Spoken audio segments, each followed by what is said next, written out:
Tudo bem? Deus abençoando e eu executando. Estamos aqui para mais um vídeo de um formato diferente agora.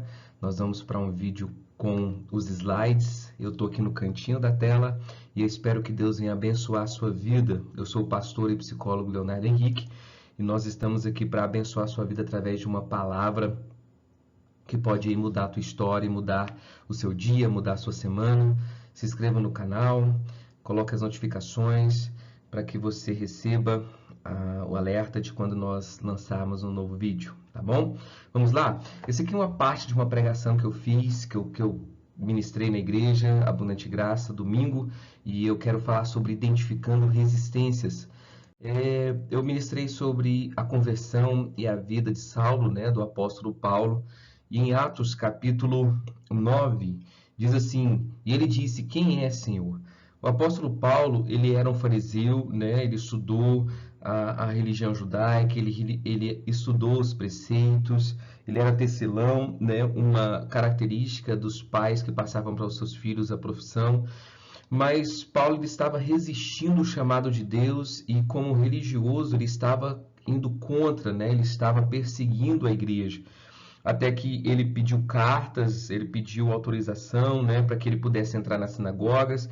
Ele está indo para caminho de Damasco e ele sofre ali, ele cai por terra através de um encontro que ele tem com Jesus, então ele perde a sua visão. A Bíblia diz que escama, né, entra em seus olhos e ele não consegue mais enxergar, mas ele ouve a voz de Jesus, porque em Atos capítulo 26 diz que o brilho da glória de Jesus, ela era mais intenso do que o sol ao meio-dia, e ele ouviu uma voz que dizia que ele estava perseguindo, né? Eu sou Jesus a quem tu persegues. E a Bíblia diz que Jesus fala uma frase para ele muito interessante: dura coisa é recalcitrar contra os aguilhões. Até aquele momento, Saulo, ele havia agido como um animal selvagem, né? Lutando contra os aguilhões, resistindo. O significado de recalcitrar, né, contra os aguilhões é que nós podemos entender que é resistir e insubordinar. Então ele estava resistindo ao chamado, ele estava resistindo ao propósito. Entendo eu, né, interpreto eu, que Deus havia colocado ali no coração de Paulo, no pensamento de Paulo, no sentimento de Paulo, nas vivências de Paulo, o sentimento, o desejo, né, de se converter, o desejo de seguir. Mas para Saulo era loucura acreditar que um Cristo, né, um Deus, podia ali morrer no madeiro, ser crucificado, passar por um processo de penalidade que era uma execução numa cruz. Porque lá em Deuteronômio diz que aquele que era pendurado no madeiro era maldito. Então, como que um Deus perfeito, um Deus sem pecado, um Deus sem mácula pode se entregar, né? Pode morrer na cruz, passar por um julgamento injusto e morrer na cruz? Aqui diz em 1 Coríntios 1:23, mas nós pregamos a Cristo crucificado, que é escândalo para judeus e loucura para os gregos. Então, o que acontece? Paulo, para ele, para os judeus, para os fariseus, saduceus, escribas, ali que não aceitavam Jesus, né, crucificado, pregar aquele Jesus que ressuscitou ao terceiro dia era loucura para eles. Então, Paulo estava resistindo, Saulo estava resistindo ao seu chamado. E muitas vezes nós resistimos. A atitude de Saulo era semelhante a de um animal furioso, do qual o fôlego representava um perigo. Até o fôlego, ele respirava ameaças de morte. Olha o que a Bíblia diz aqui, ó, em Atos capítulo 8, versículo do 1 ao 3.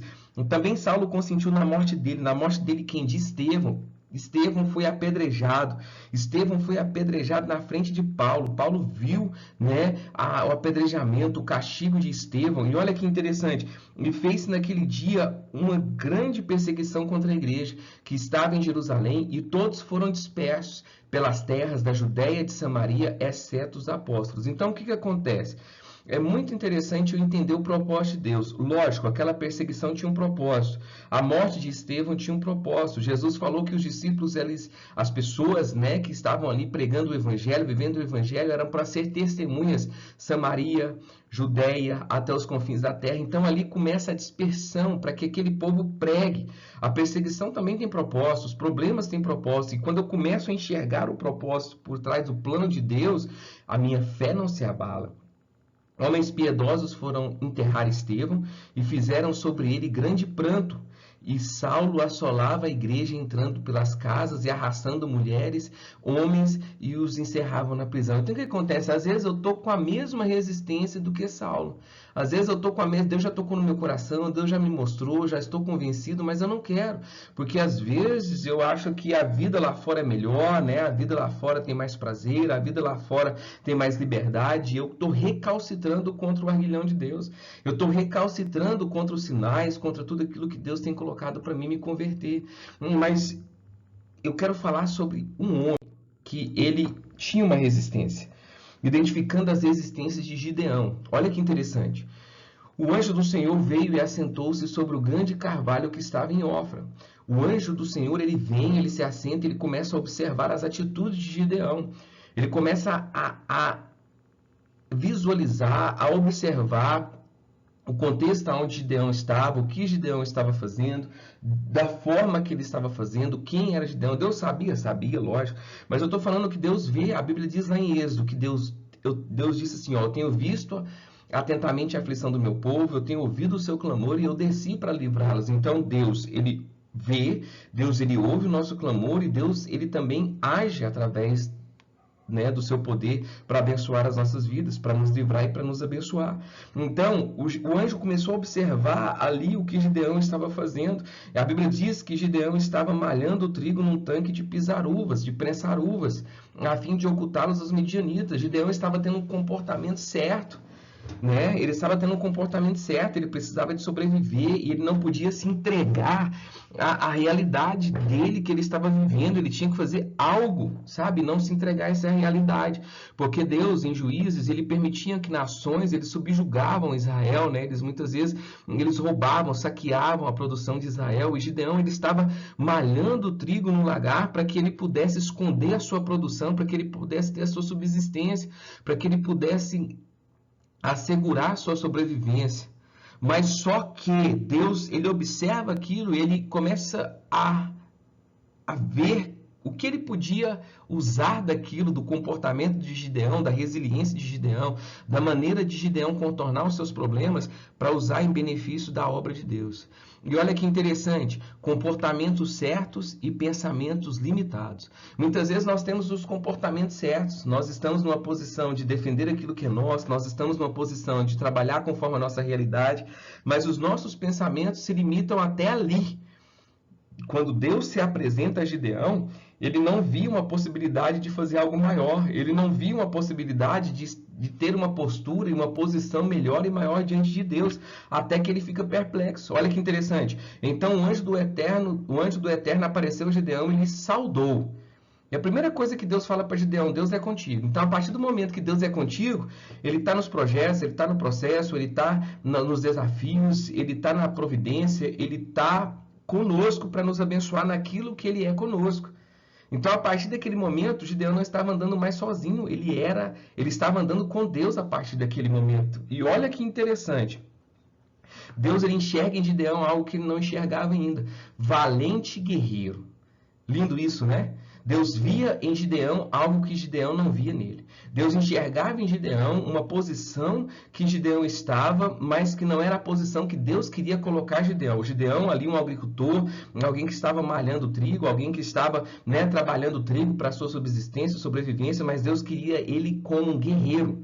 E não é qualquer guerreiro, um guerreiro valente, um guerreiro que sobressai, um guerreiro que não é mediúno, um guerreiro que não é medíocre, um guerreiro que não é covarde, um guerreiro valente. Deus viu essas personalidades em Gideão e agora Deus começa a investir nessa posição que Deus queria colocar Gideão. Às vezes você não está na posição que você não gostaria de estar, você não está na posição que Deus quer te colocar por falta de fé, por resistência, por não se achar digno, por não se achar capaz. Agora olha que interessante, algo que Gideão declarou: ai, meu Senhor, se Deus está conosco, por que nos sobrevém todas essa calamidade? Há uma dúvida aí. Se Deus está, por quê?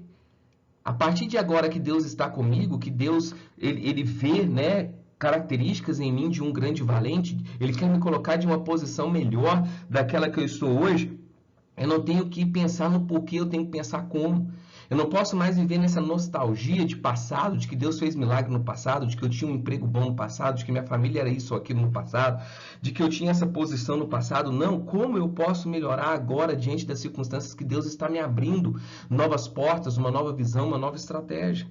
Você está entendendo? Então ele estava questionando por que estava acontecendo aquilo tudo, ao invés de focar na resolução do problema. Ao invés de focar naquilo que Deus tinha para ele, não nos fez subir. Cadê as suas maravilhas?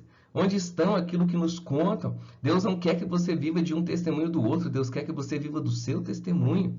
Né?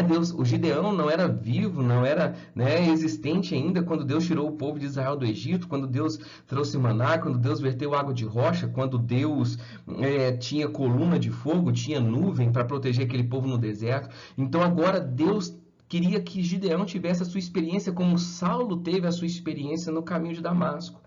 Entendeu? Não nos fez subir do Egito, entretanto, agora o Senhor nos abandonou. Qual que é a sensação que nos traz existência? Abandono.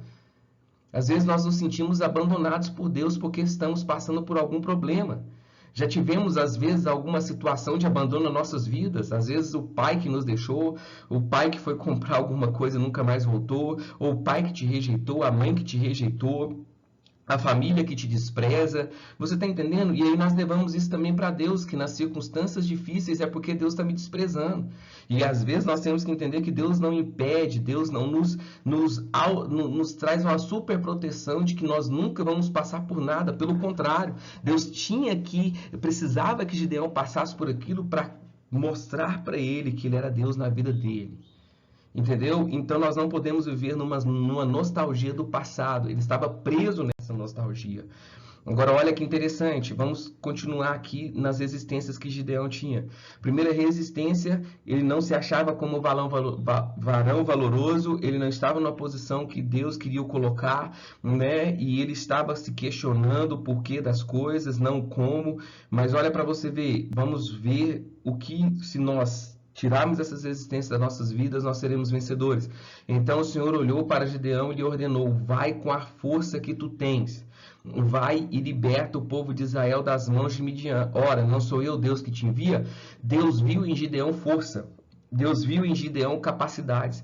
Não adianta nada Deus ver em nós força, inteligência, capacidade, tudo o que precisa para nos usar, tudo o que nos precisa para nos colocar na posição que Ele deseja, na posição de vitória, na posição de bênção. Sabe? Se nós mesmos nos olharmos com essa posição aqui, ó, que força, né? Que força. Olha o que diz no versículo 15. Ai de mim, meu Senhor. Olha a posição de Gideão. Posição de vítima, de autocomiseração. Entendeu? Posição de que eu não consigo passar daqui. Quem sou eu para passar daqui? Quem sou eu que tenho força? Que força é essa que eu não enxergo? Que capacidade que é essa que eu não enxergo? Olha o que ele diz. Ei, enquanto você estiver nessa posição de vitimismo, de o que a vida fez com você, de que eu sou, sabe, a pior das pessoas, de que eu sou o pior dos sofredores, as coisas não vão mudar. As coisas não vão mudar. Deus já falou que você tem valor. Deus já falou que você tem força. E se você não acreditar, as coisas não vão mudar. Agora o que Deus disse para ele, ó, ai de mim. E contestou-lhe Gideão: como posso salvar Israel? Quem disse que ele ia salvar Israel sozinho, irmão? Quem diz, crente?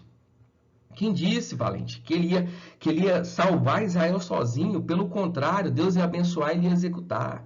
Sabe, Deus ia abençoar. Então, o que acontece? Às vezes nós estamos perguntando, como é que eu posso fazer isso? Mas nós temos que colocar Deus nesse projeto. Como é que nós podemos, Deus, então? Como é que nós vamos salvar Israel? Se o Senhor é comigo, se eu tenho força, se o Senhor acredita em mim, se a posição que o Senhor quer para mim não é de agricultor, mas é de guerreiro, de um valente, o que o Senhor tem para mim e como nós vamos salvar a Israel? E ele diz algo que era verdade. Tem coisas que são verdades nas nossas vidas, mas nós temos que tomar uma atitude para fazer as coisas diferentes. O meu clã é o mais pobre. Era. Ele não está mentindo. O meu clã é o mais pobre da tribo de Manassés. Eu sou a pessoa menos importante da minha família. Então, Gideão, ele traz uma luta, uma resistência que estava dentro, porque nem todos os nossos problemas estão dentro, né? Na psicologia nós Trabalhamos o fato de que a interpretação dos fatos é que me vai fazer reagir de uma maneira funcional ou não. Mas olha que interessante. Primeiro, o problema está dentro. Quem sou eu? Ai de mim. Como eu posso salvar? Agora, o problema está fora. A minha condição, a minha pobreza, a minha família, a renda que eu não tenho, entendeu? O dinheiro que eu não tenho para investir, o dinheiro que eu não tenho para estudar, o dinheiro que eu não tenho para abrir empresa, a minha família que não é uma família que me ajuda, uma família que me despreza, uma família que me diminui, uma família que não é referência, uma família que não tem, né, requisitos para me colocar em grandes lugares. O que tem sido o contexto fora de você que tem sido resistência na sua vida? Que você tem que fazer uma interpretação diferente para que agora Deus não está dependendo da sua família, Deus não está dependendo da sua pobreza, Deus não está dependendo da sua conta, Deus não está dependendo do seu diploma. Deus quer saber se você crê e você consegue enxergar o movimento, enxergar de uma perspectiva de fé e não de razão. Nós temos que enxergar é muito fácil, sabe, quando eu começo a enxergar a vida apesar de eu ser pobre, apesar da minha tribo ser a mais pobre, apesar do meu clã, apesar de eu ser o menos importante, Deus me abençoou, eu criei, eu me capacitei, eu fui para cima, bora para cima, meu querido. Bora para cima, você sabe por quê? Porque anota essa frase para você. A minha realidade não pode infertilizar o meu presente nem o meu futuro. Por isso que eu te falei que era verdade o que ele estava falando. Mas o que ele estava falando não podia infertilizar o presente dele nem o futuro. Ele não poderia usar isso como uma muleta a vida inteira. Ele tinha que ressignificar isso, sabe? E ver isso de uma perspectiva nova, que embora, apesar que eu sou o menor, apesar que eu sou menos importante, apesar que eu sou mais pobre, Deus vai fazer na minha vida. Eu não vou infertilizar, eu não vou deixar que a minha falta de fé, que a minha desesperança, sabe, infertilize, torna árido ou torne infértil o meu futuro. Não, até aqui eu fiz o que eu podia. Eu malhei trigo no lagar, eu respeitei aquilo que podia respeitar, eu criei estratégias para vencer esses inimigos, mas agora eu não vou esconder mais, eu vou vencê-los. Eu não vou esconder o meu trigo, eu vou vencê-los para que eu não precise, entendeu? De esconder mais. Deixa eu te falar uma coisa, Deus disse para ele, mas Deus lhe afirmou. Eis que Deus, hora nenhuma, ele aceitou as contestações de Gideão, porque Deus sabia o que ele tinha para fazer. Olha para você ver, mas Deus lhe afirmou, eis que eu estarei contigo, e tu vencerás os medianitas, como se fossem um só homem. E eu quero que você, para terminar esse vídeo, você identifique as resistências. Eu quero que você identifique, sabe, o que está dentro e o que está fora. Ponha num papel e ora. E fala, Deus, eu repreendo, Deus, eu não aceito, Deus, me dá estratégia, me dá ousadia, Senhor, e que todas essas resistências caem por terra e que eu possa enxergar as coisas de uma nova perspectiva, que eu possa deixar essas, Deus, que eu deixe, Deus, essas resistências para trás, porque eu quero viver milagres novos, eu quero viver desafios novos, e em nome de Jesus, toda resistência vai cair por terra. Toda resistência, identifique as resistências. Gideão, ele falou as resistências, ele sabia das suas resistências. A minha família, a minha pobreza. Coloca diante de Deus. Fala, Deus, isso que me impede de crescer, eu profetizo que não será mais impedimento. Esse trauma, essa dificuldade, essa timidez. Ora a Deus. Deus tem bênção e milagres para fazer na sua vida. Se inscreva no canal. Deus te abençoa. Deus abençoando e eu executando. Fica com Deus.